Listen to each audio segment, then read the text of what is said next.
নমস্কার বন্ধুরা, আজকে আমি একটা ছানার ডালনা বানাচ্ছি। ঘরেই বানানো ছানা। এটাকে আমি একটা শেপ দিয়ে কড়াইয়ে তেল গরম করে ভেজে তুলেছি।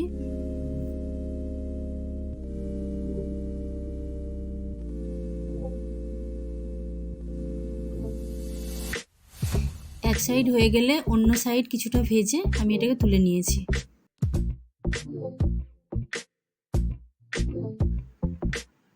এরপর আমি গরম তেলেই গোটা গরম মশলা আর জিরে ফোড়ন দিয়ে একটু নাড়িয়ে নিলাম।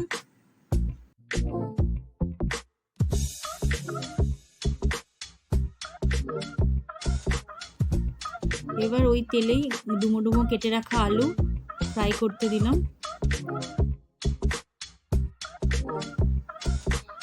এরপর আলুটা কিছুটা ভাজা ভাজা হয়ে গেলে হলুদ গুঁড়ো, লবণ পরিমাণ মতো, জিরে গুঁড়ো, ধনে গুঁড়ো,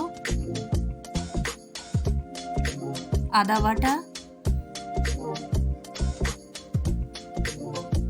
টমেটো আর কিছু কাঁচা লঙ্কার পেস্ট, অল্প পরিমাণে কাঁচা লঙ্কা সব দিয়ে একটু নাড়িয়ে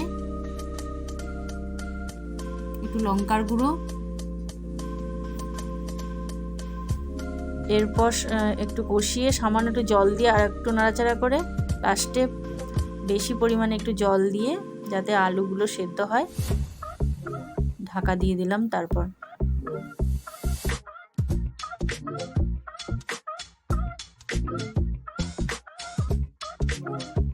এরপর আমি আলুগুলো দেখে নিলাম সেদ্ধ হয়েছে কিনা। এরপর পনিরগুলো মিশিয়ে দিলাম।